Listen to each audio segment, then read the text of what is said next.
Welcome, everyone. Perfection Learning is so excited to have all of you joining us for tonight's webinar on the importance of examining and understanding setting in the AP Literature classroom.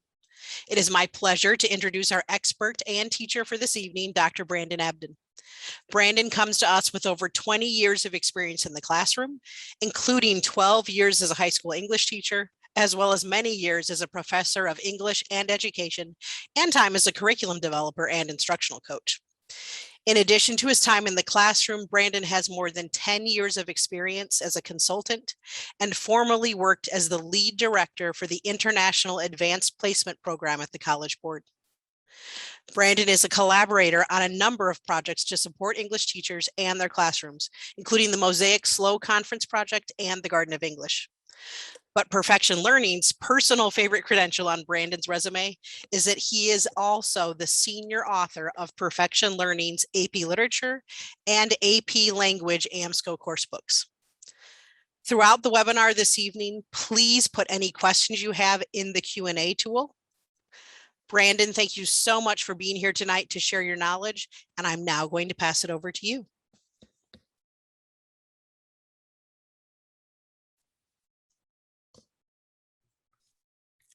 Thank you so much, Kristen. And thank you to all of you who are here with us this evening. If you give me just a moment, I will go ahead and start sharing my screen. You'll want to go ahead and familiarize yourself, if the last year and a half hasn't already made you familiar enough, with the layout of Zoom, because you are going to need to access the chat. I'm going to put some things throughout the presentation and ask you all to engage in some text. We're actually going to get to nerd out and geek out on some texts and some beloved texts with other people in this session tonight. But we're also I'm going to challenge you a little bit to think about things and look at things in a way that may be a little bit different than what you're used to is an English major. And I do say English major on purpose because our training as English teachers, especially at this level, has often been that of an English major. If you've been in my workshops before, you know I really like to have that discussion about the line between what an English major does and then how we turn that into teaching English and what that means, and teaching English literature, and also thinking about teaching English literature as teaching a literacy. So you'll see aspects of that throughout the presentation this evening. You're going to get all the presentation materials shared with you tomorrow, so no worries about that. I do have my contact information that I'll be sharing with you too at the end of the presentation. And as my colleague Kristen said just a moment ago, please feel free to use that chat at any point. You can drop in a question, and if I don't get to it immediately, I'll try to come back to it.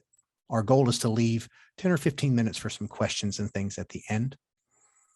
I hope that you walk away with some things to think about, some things you can use tomorrow, and some things you can use to maybe start thinking about your own classroom and your own text selections.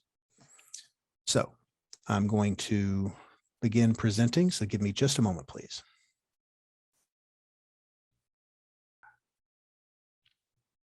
All right. Thank you very much. Let me go ahead and get everything organized here so that I can see you all in the chat. And I can also see you all if you choose to raise your hand in some way. So the first thing I'd like to do is go ahead and ask everyone to find that chat and drop in that chat. Your name, your first name's fine. And I would like to know where you're coming to us from. Where are you in the world tonight? So my name is Brandon Abdon, and I'm coming to you from the banks of the muddy Ohio River in Cincinnati, Ohio. I love it here. I see Michelle, she's there in Cleveland. I see Laura in Jacksonville, Aaron in Raleigh. I was in Raleigh this summer. Really enjoy Raleigh. Anne's in Texas. Thank you, Anne. Huntington Beach, California. Welcome. Lauren, welcome from Tulsa. I know I'm going to skip over some of y'all. That's not my intention. Amanda in Bethlehem, Pennsylvania. Raj is out in Cali. Helen in Hagerstown, Maryland. All right. Thank you all so much. It's great to see the different people from around the country and even around the world sometimes. Tia from West Virginia, and I'm from Eastern Kentucky, Tia. So that's getting to my part of the world there. All right. Abby from North Dakota. I bet it's a cold night in North Dakota and going to get colder, I know. Leah in Colorado Springs. Rosetta, great. Lots of people from Texas. I see Georgia represented. I lived there for a couple of years. Love it. All right, fantastic. Okay, so let's get going with this a little bit. And here's the course description or the session description. And I just want to emphasize a couple of things here. Setting is often overlooked, but not because we don't value it. It's often overlooked, but then we move on to other things that feel bigger than that. Character sometimes, conflict. But we really need to think about how setting relates to those things. When we were developing the course and exam descriptions for AP Literature, this was a lot of the discussion. How do we articulate this? And is this something that is really valued at the higher ed level? And higher ed, the professors who were the experts in what is expected in a literature course, really had a lot of wonderful things to say about the value of setting and what it reveals about character, what it reveals about plot and conflict. And we see that reflected here. You see, I've put in boldface, this webinar will explore how, where, and when matter. And I'm not missing any punctuation. I want to be really intentional there with my choices, my rhetorical choices, if you will, if you're a language person too. It's how, where, and when matter, how these things relating to setting, the where things happen, the when things happen, how those matter and how those affect what's happening in the text. That's really where we're going to go today. So I have a little quote here from Carmen Machado. If you don't know Carmen Machado, she's a National Book Award runner-up, wonderful writer, has done some really interesting stuff. She was a National Book Award runner-up with a collection of like horror stories. She's really good. So I encourage you to check her out. But one of the characteristics of her fiction is the way she uses setting. And so this very simple little quote here. My colleague is going to drop in the chat the link to a Jamboard. If you're familiar with Jamboard, great. If you're not familiar with Jamboard, you're going to learn and love it, I think. So go ahead and click on that link and it will take you to a document that looks like this. And I'm sharing it so you can see it on my screen. And if you want to go back to your screen, I'm going to ask all of you to take just a moment. And if you're looking at my screen or your screen, either one, on the left-hand side, the far left-hand side, you can see where it says sticky note. Just click on sticky note and you can type. And if the bottom of the sticky note turns red, you've written too much. It's not going to show it all. But you can type and you can add your sticky note. And I would just kind of like you to respond to this idea that places are never just places in a piece of writing. And you, as that English major, may say, well, duh, right? But think about your students and how they react to setting. What comes to mind for you? This is a free write, and I'd like you to take just 2 or 3 minutes with this.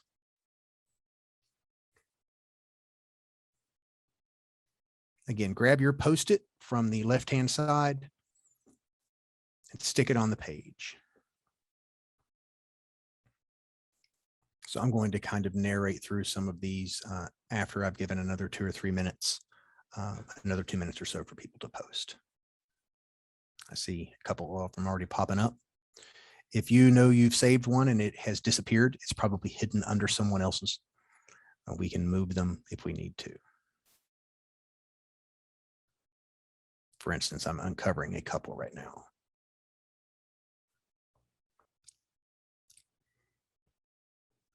Take about another 30 seconds and try to get your thoughts out here.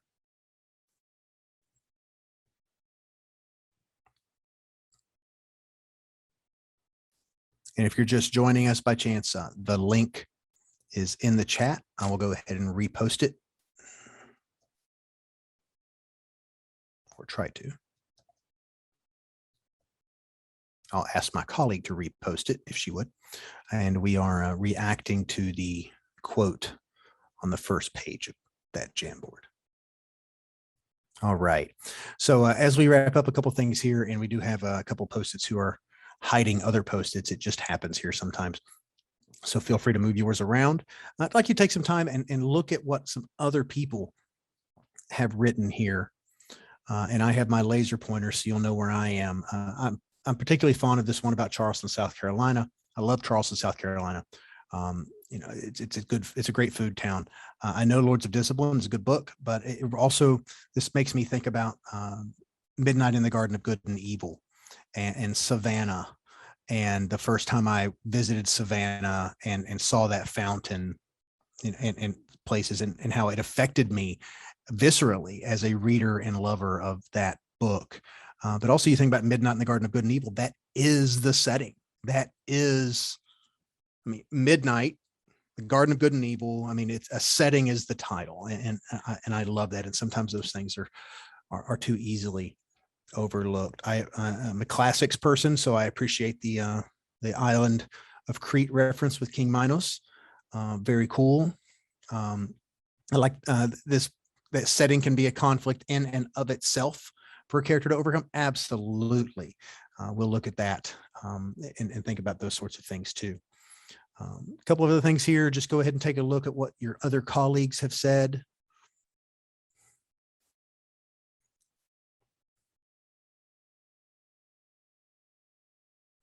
And this, I really want everyone to take a look here.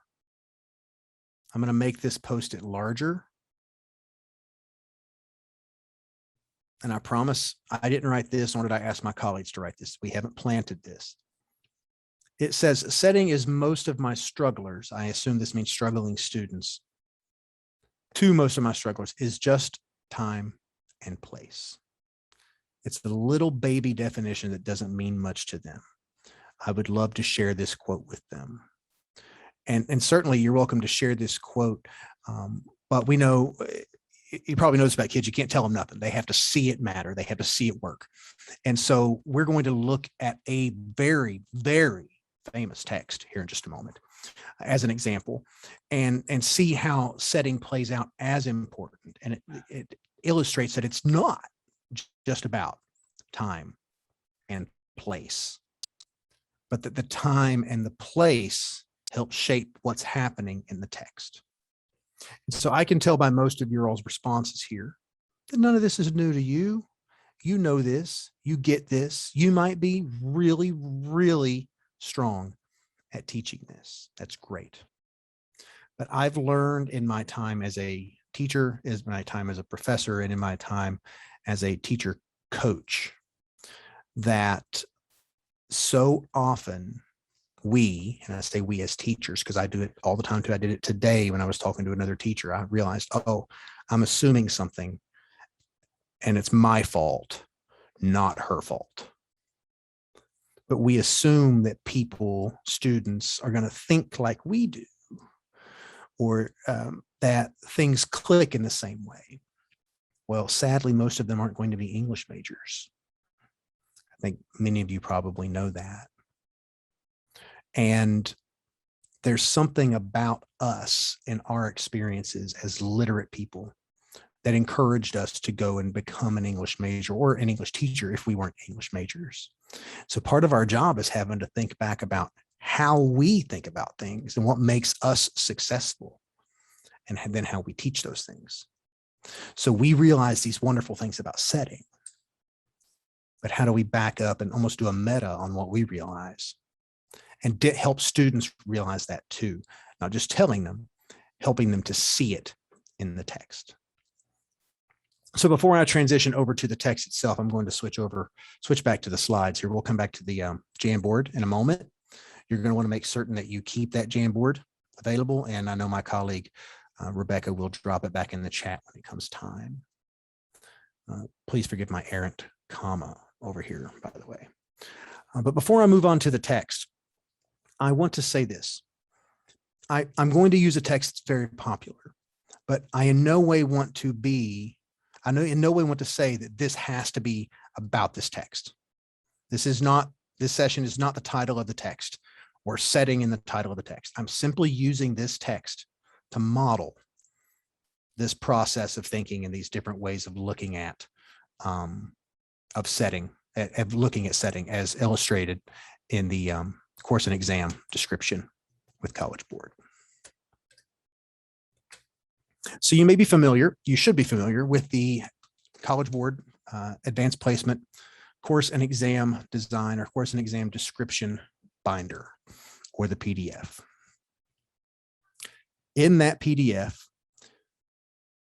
you will find listed the big idea for setting and that enduring understanding. This enduring understanding is really what we would like students who come out of a literature course successfully. I say we as in AP teachers. What we would like students who come out of this course successfully to remember about literature, about setting in literature in 20 years, 30 years. Setting and the details associated with it not only depict a time and place, which is exactly what the person who was writing the big post-it on that Jamboard said, but also convey values associated with that setting. Now, values is a big word there. And when I engaged you all in these post-its, some of you all touched on things like that, where we talk about places having meaning and places being important and places relating to conflict. One person says places reflect a character's traits or values. Absolutely. But this is the big understanding that we as teachers want students to know, want students to remember. And the things that are provided along with it, the skills, the essential knowledge, are the things fundamental to students understanding that. Now, is there more to setting? Yeah, there is. We go further into school as English majors. We learn more about it. We learn. One of my favorite things is the fallacy where the emotions of the setting reflect the emotions of the character and things. We learn about things like that. I'm embarrassed I can't remember the term, but this is reflective of a first semester college literature course or first year college literature course. And so when we think about what's fundamental to that, this is a pretty good list, and a pretty good list of things students need to be able to do and things students need to know in order to develop and then demonstrate that understanding. The other nice thing about this is the way it has been organized. You see, I've underlined certain things here: specific details, function, relationship. So I like the idea, and if you've ever been to one of my workshops, you've heard me talk about being able to put your finger on things in a text. The idea that I can find something in the text. It's a very specific textual detail. But then after I find that very specific concrete thing, I need to be able to talk about what it does. That's the skill I have to be able to develop. So we think about the specific details, then how students can explain the way those things function in the narrative, and then also how it relates, those things relate to setting and character. So just like most other things in the AP or in literature, period, it's about going from the concrete to the abstract. I remind people a lot of this in sessions like this and in workshops and other things, because it's really easy for us to jump when we see something that we know has deeper meaning, or we know is symbolic, or we know there's a piece of figurative language and we want to jump to it. But we have to step back and say, wait, I know that because the big difference between me and my students is experience. They don't have that experience. I need to slow down. I need to ground them in the details of the text and allow them to develop things. Now, students need some knowledge. They're going to gain some knowledge. They're going to learn certain things as they engage more in literature. Okay, that's important too. But students aren't always going to have us for the knowledge. So we've really got to help them see, okay, because you're getting this specific detail, what do you think that detail means to the bigger picture? We'll see this in action here in just a moment. So when we think about that, we're moving from left to right across the string here, from the concrete to the abstract. We are increasing our level of cognitive skill with the text. So now let's look at this 2A and let's talk about specific textual details. This is where I'm going to present that text to you. And I think it'll be familiar to most of you. I'd like you to take just a minute and read this text. I'll read it aloud. You can follow with me. A few miles south of Soledad, the Salinas River drops in close to the hillside banks and runs deep and green. The water is warm, too, for it has slipped twinkling over the yellow sands in the sunlight before reaching the narrow pool. On one side of the river, the golden foothill slopes curve up to the strong and rocky Gavilan Mountains.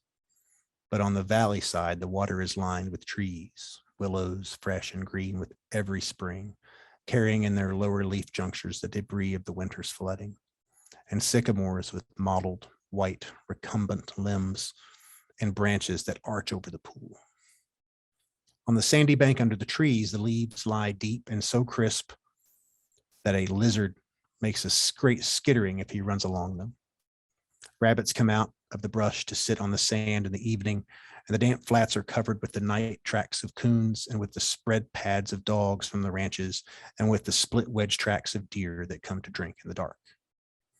There's a path through the willows and among the sycamores, a path beaten hard by boys coming down from the ranches to swim in the deep pool, and beaten hard by tramps who come wearily down from the highway at the evening to jungle up near water.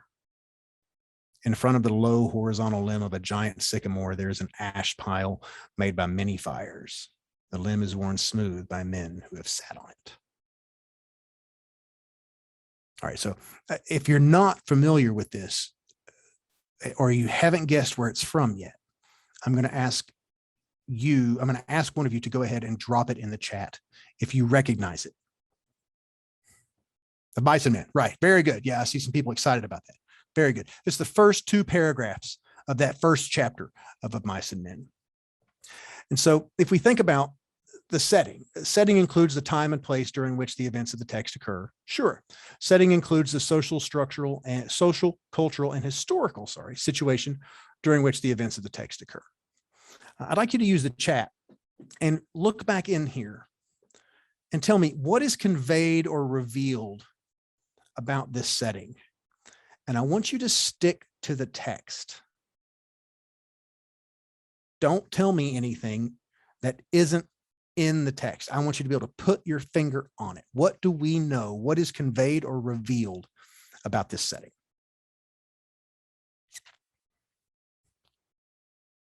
Drop it in the chat.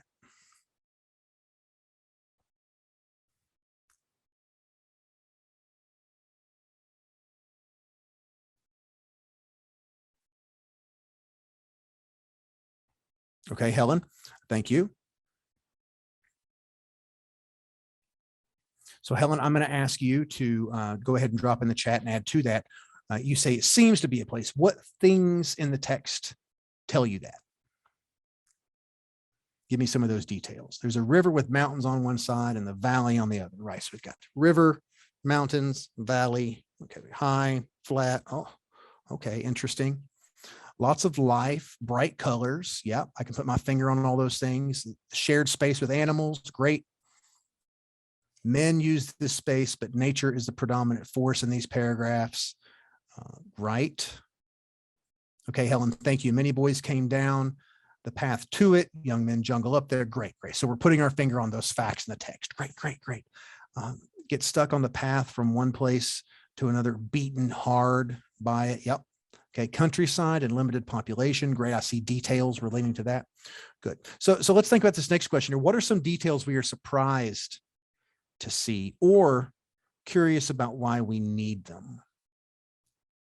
I could say, why do I need to know that men have been sitting on that limb, that the limb has been worn smooth by men sitting on it? Why do I need to know that?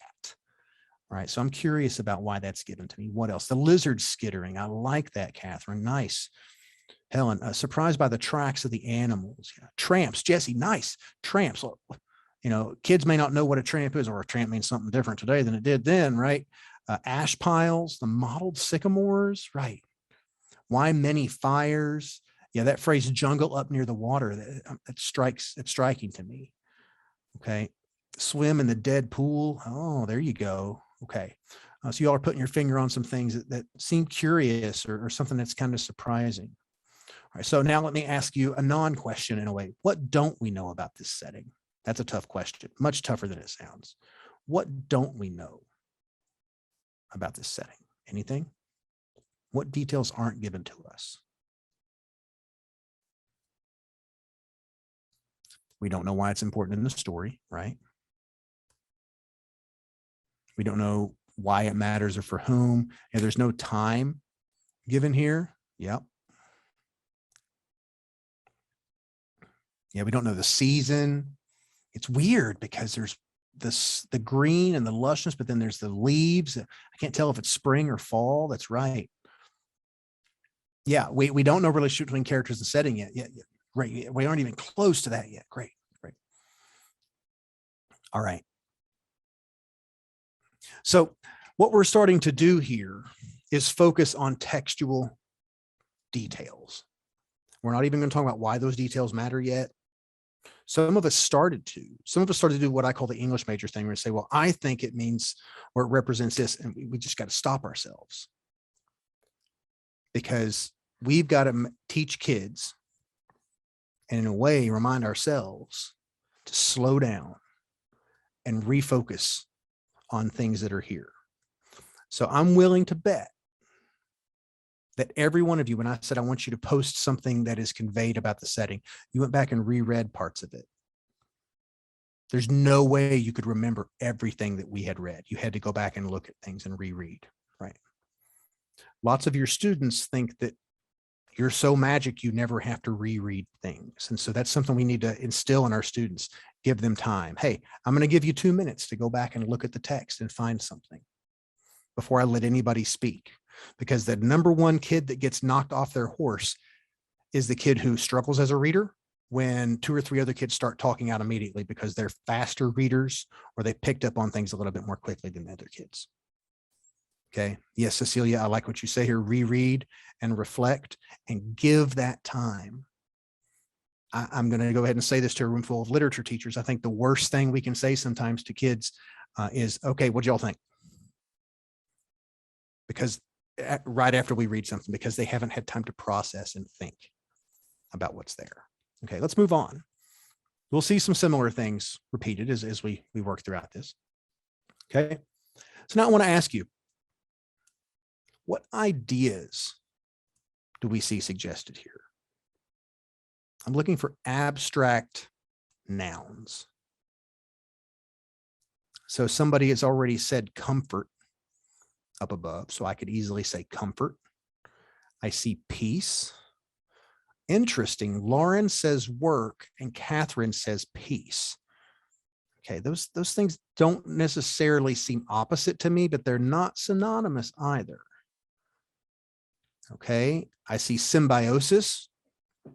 Okay, I'm assuming that symbiosis is, the nature and man, maybe. Beauty, growth. All right, I love it. What else? Freedom, life.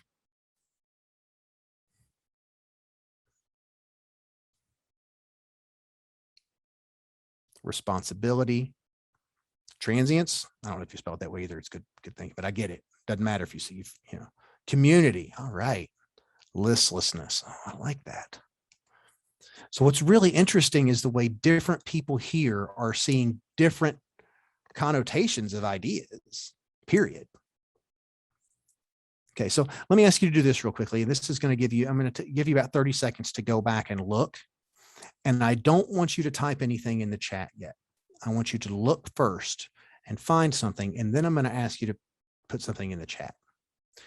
Go find a word or words or a phrase that could have multiple connotations, maybe multiple contradictory connotations. Go find one. Don't type it yet. You might type it, but don't hit enter yet. About 10 seconds. All right. If you've had time, go ahead and type in and hit enter. Beaten hard. Yeah. Recumbent. Yeah. Minute. Jungle up. Yeah, that jungle up phrase is interesting to me, isn't it? Yeah. Ash pile. Yeah. Yeah. See how many of you grabbed onto that same, that word beaten. Okay. Recumbent limbs could be relaxing, but also could be, some sort of work. I could see different connotations here. Golden foothill slopes. Yeah. Yeah. Okay. And think about the value of having students spend time with one or two or three of these words or phrases and talking about how those different possibilities of meaning could affect the text or affect what we are learning about the text differently. So we're going to move on, then we're going to come back to the text here in just a moment. So see how what things we were saying beyond the text here, where we were talking about moving from concrete to abstract. We did it pretty quickly here. We did it in the course of about 10 minutes. It's really important to remember with students, you're going to rinse and repeat that with lots of text. And it's not going to be a 10-minute thing. It will take longer. It will take more time, and it should. Okay. But even though we went beyond the text, we were supporting it with text. There were things you could go back and put your finger on to support those ideas, those abstract nouns. So when we say community, or when we say freedom, or when we say beauty, we can go back and put our finger on things, specific details that are being given to us, and talk about them. All right. So there's really no way to think about Of Mice and Men and not think about the Depression or the Dust Bowl. And this setting includes social, cultural, and historical situations. Sometimes I see this go terribly wrong. Not necessarily with Of Mice and Men, but with text in general, where we again become so engrossed in the historical or cultural context that we forget about the text itself. So I did my graduate work on Richard Wright and Richard Wright's fiction in his context. And I kind of committed that sin the whole time I was doing that graduate work. But I had to force myself to keep coming back to the text. And sometimes it becomes so much about the Depression, or so much about the Dust Bowl, or if we're doing Anne Frank, it becomes so much about the Jews in Nazi Germany, or if we're doing Gatsby, it becomes so much about that era that we lose the text. When I say lose the text, but I'm not losing the text. We're still reading Gatsby, right? But we forget to think about how the conditions of that context affect the text, or affect the way we understand the text. And it's so key. And we, again, can probably do it without thinking, but we need to remember to bring our students back to those things. So I'm going to ask you real quickly, just my basic questions here. What do we know about the Great Depression or Dust Bowl that matter in Of Mice and Men?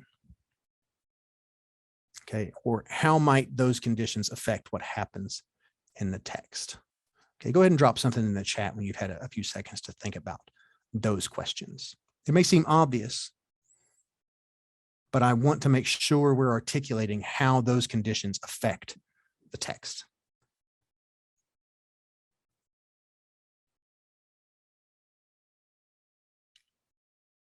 Lack of stability, high unemployment, Yeah. Work was hard to find. People were grateful when they found it. Yeah. So I'm going to take what Mr. Anderson and Ms. Tasker have said here about high unemployment and work was hard to find and people were grateful when they found it. So often we're telling kids that. But if we do a little bit of reading or a little bit of background or a YouTube video or something about it, and then kids are reading the novel or reading parts of the novel, they haven't read the whole thing yet, they will start to make those connections. We don't need to tell them, and that's what we want. We want them to be able to recognize how those contexts matter. Because literature is an art that responds to its context, but also matters later, you know, in a contemporary context of the reader. And I know I'm preaching to the choir when I say that, but sometimes we leave that behind with kids. And then had to travel for work. Yeah, so great. And I apologize to anyone on the line here who may not be very familiar with the Mice and Men or may not have read it. And I know I chose it because of the pretty commonly known text, but I know not everybody may have read it. Oh. So it's really important that students come away understanding that context matters to the text. And context matters to the art of literature.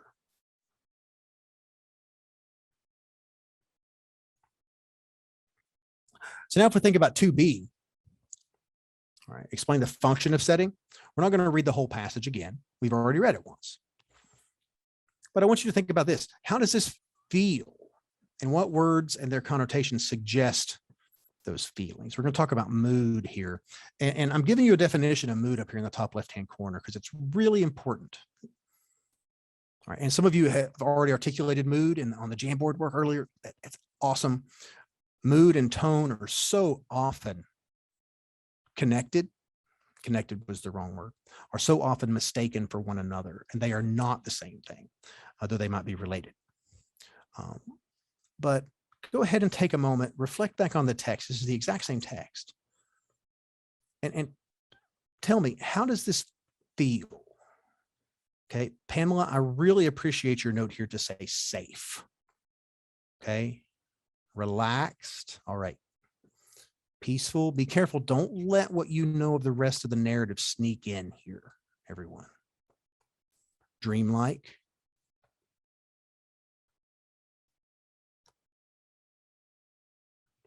Timeless. All right.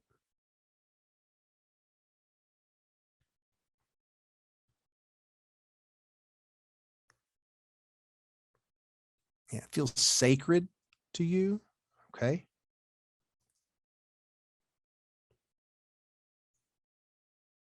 So I'm going to challenge someone right now. I would like one of you who just posted something about the mood, about how this makes you feel, to raise your hand and come off mute and explain to us the things in the text that make you feel that here. If you raise your hand, then my colleague will find you and make sure that you are unmuted so that you can share your information with us.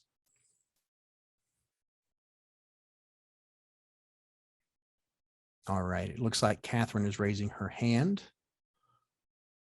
All right, so Catherine, we'd love to hear from you. Go ahead and take us into the text and tell us, and remind us when you start about what you posted about the way it makes you feel. Sure. So I said it feels relaxed because the Salinas River, it runs deep and green and it's warm. And the water is lined with trees and they're fresh and they're green. The branches arch over the pool. And even the fact that the animals come out in the evening, the rabbits and the raccoons and the dogs and the deer, all of these animals are coming to this relaxed, peaceful place to get water to drink. The fact that the boys come down from the ranches to swim.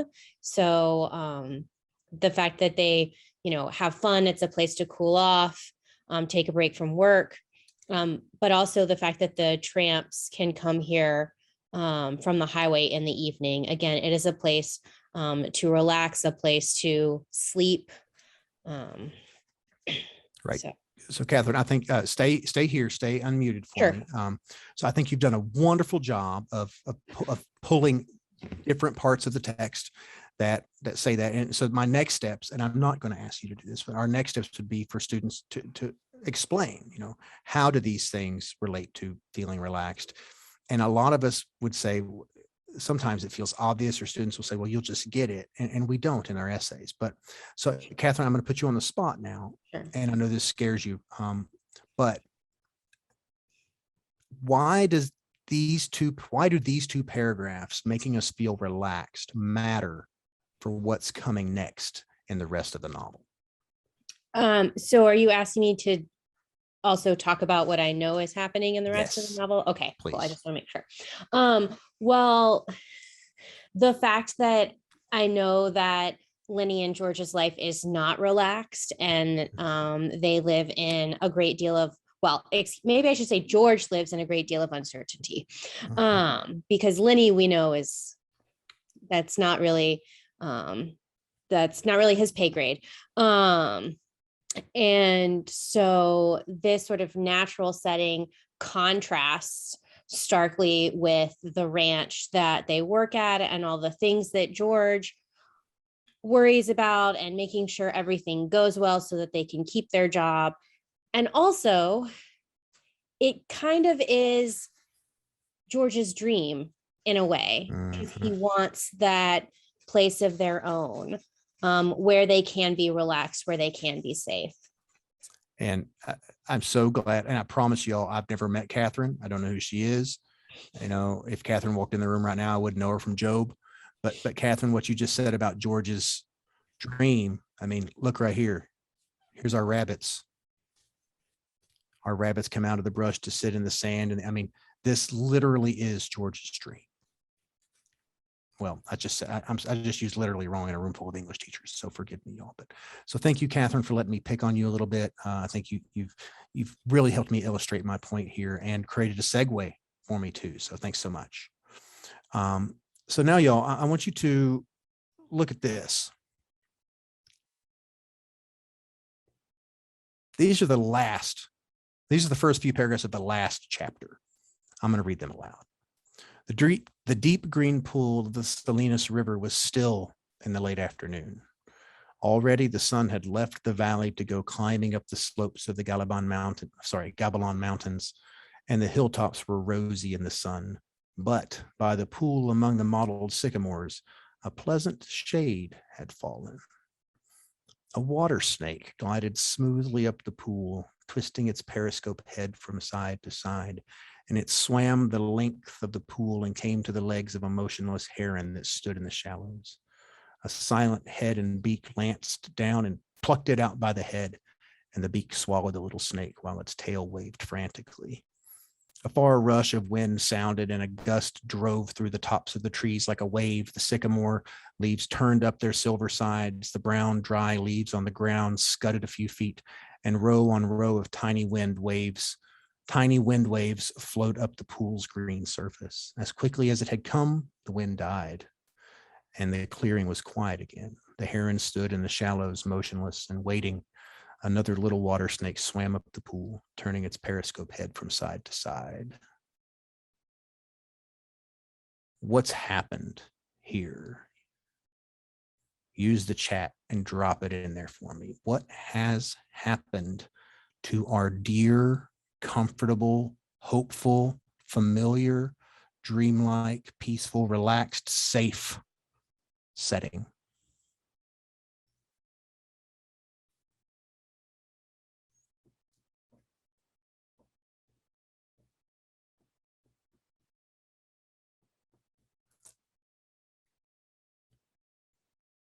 Ominous and deadly. It's become ominous. There's predatory feeling. Yeah, Michelle, there's a predatory feeling. There is a literal, I'm using it right this time, there are literal predators eating other predators. I mean, natural selection at play. Well, I like that. It's taking it to a different level. Reality of nature breaks in, predator and prey. This is now a dangerous place for those who are unaware. Nice, Helen. Okay. This is the first few paragraphs of this last chapter, and we know what happens in the last chapter. If you don't know what happens in the last chapter, spoiler alerts, log off now. Okay. George shoots Lenny. Okay, there you go. You know, and we know what's coming. The kids don't. All right. But taking them back into review setting like this, in that first chapter and the second chapter, allows them to see how the setting matters and how it carries certain ideas and certain values with it. So one of the things that I really like to do is then think about what movements, changes, or shifts, which is exactly what I just asked y'all. Yeah, foreshadowing with Melissa. Yep. And then we start thinking about yins and yangs. Okay, what ideas are butting heads in these two settings? Okay, and I think we've already got it. We've got the peaceful, relaxed, dreamlike setting versus the ominous, predatory, deadly setting. And what we always need to remember is any shift or contrast, this is another EK in the structure, big idea. Any shift or contrast equals complexity.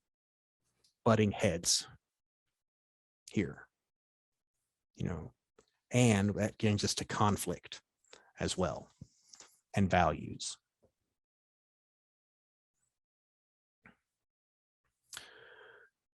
So then we think about the relationship between setting and character. We're not going to be able to spend as much time on this as I would like, because I always overplan for these sorts of things. But I think you guys will get the gist. And if you know Mice of Men really, really well, then you're like, yeah, I know what's coming. If you don't know it really, really well, or you think you know it really, really well, but you know, you're still learning things about it, then what's going to happen next will probably continue to blow your mind. These are the same things we just read. But the next few paragraphs, take a moment and skim those.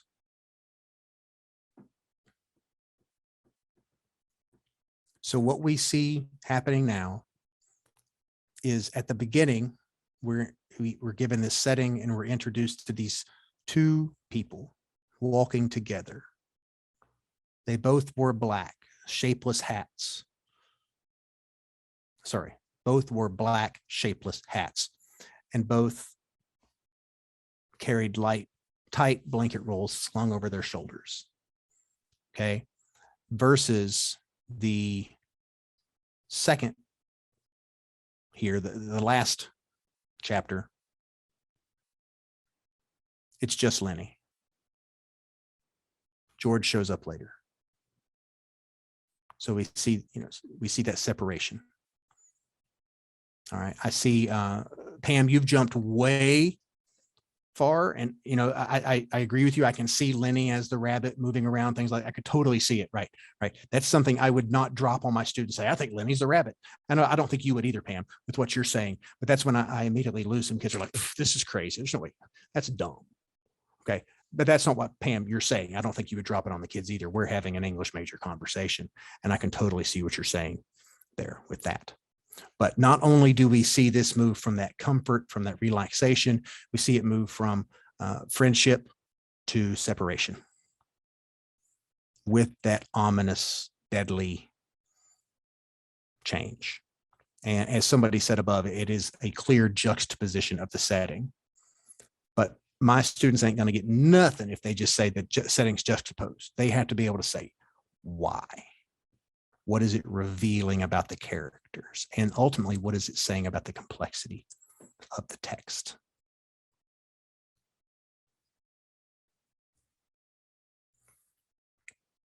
Okay. And so these are the questions I would walk through. And again, you'll get this PowerPoint deck and everything. Protagonists are complex, and their settings usually reflect that complexity. And I'll take it even further to say conflict and complexity can usually boil down to the romantics versus the realists. Is that over essentializing? Maybe.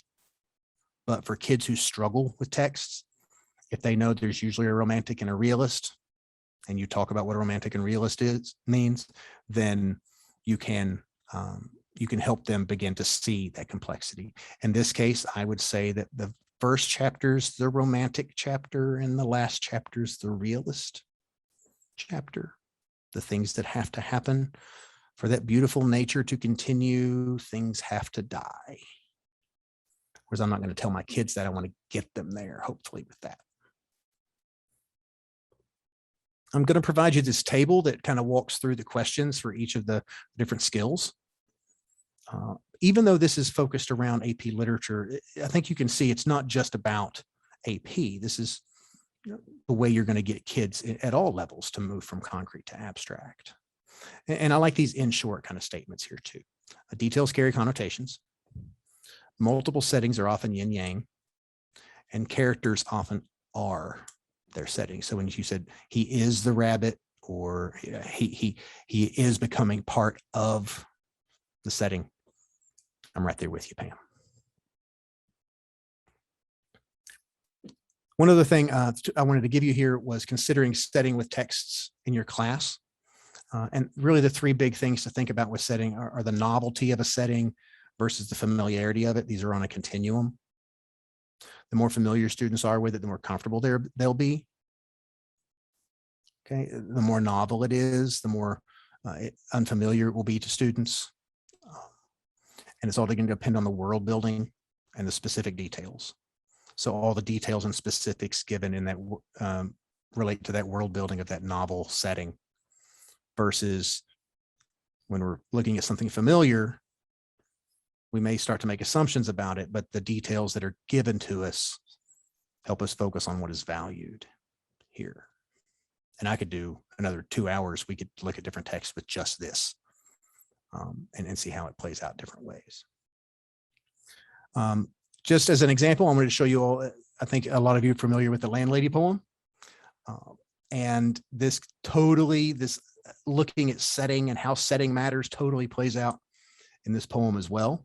It's very much about her and her character, but the setting of the apartment building and things matters too. And that got me thinking also about a text, a collection of short stories by Jean-Paul Lahiri. And this one particular short story called The Real Derwan. The Derwan is a lady who keeps watch over the stairwell of apartments and things like that.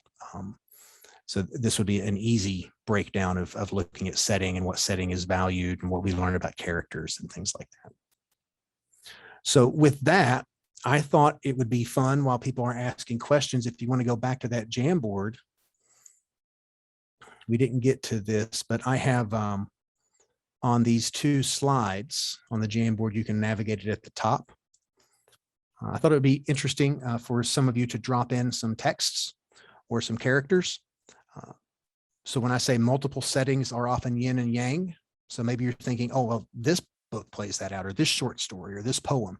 So the example I give here is Thrushcross Grange versus Wuthering Heights. In Wuthering Heights, one is yin and yang, one is more the romantic, one is very much the, I'm going to say realist, it's just the tragic.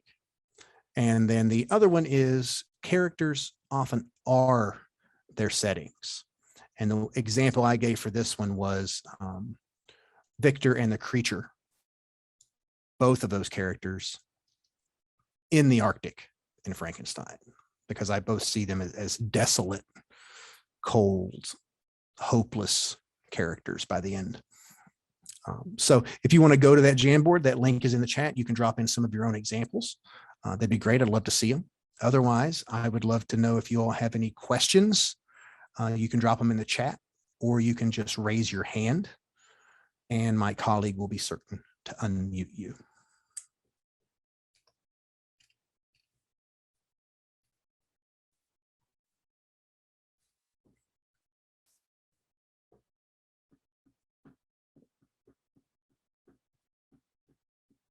I see a lot of you are, some of you are starting to drop in things here. Yeah, there were so many going through my mind that I could have mentioned on the Jamboard. Thank you all so much. So any questions or any comments, any wonderings?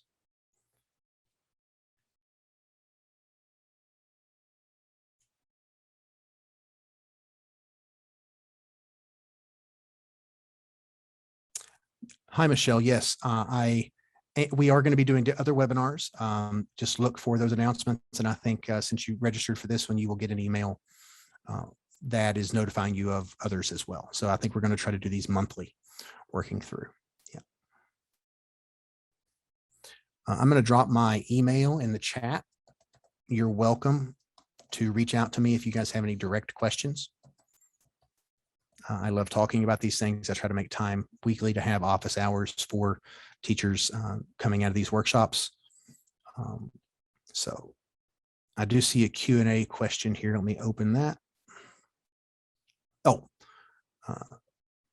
thank you. All right. So this Jamboard will stay live. You all are welcome to stay in this Jamboard after the session if you want to add things to it. I also will not delete it, so you'll have the link. I'll make sure my colleague Rebecca shares the link when she shares the PowerPoint. It's in the PowerPoint anyway. Rebecca is going to be posting thank you, Rebecca. Rebecca is going to post a link to a survey, very quick survey, 7 questions. I'd like to get feedback on these things. Quick shameless plug here. A lot of the things you're seeing and the approaches you're seeing are mirrored in the 2 literature and language books that we've written. If you want to know more, you can check out Perfection Learning's website. You can get review copies, and there's a great, very, very awesome interactive edition getting ready to come out too. And this is my Twitter and Instagram information. You're welcome to check me out there too. So please hit that survey. I do look at that, and it's only 7 questions. I say it's a minute or less survey. If you have any other questions, feel free to reach out. With that, I'm going to hand it over to my colleague, Kristen, and say thank you all so much. Thank you, Brandon, so much for all the information. Loved the Jamboard and being able to share through that. As he mentioned, we will be sending out both the recording of this session as well as his slide deck, which has a lot of practical tools that you can use in the classroom. So we will be sending that information out tomorrow. So please be looking for that in your email. We also will continue to host webinars with Brandon and others who can provide lots of useful information for your classrooms. So please be on the lookout on the Perfection Learning website, our blog, as well as emails where you will see all of that information so you can attend additional webinars in the future. Thank you very much. Again, thank you all and have a great night.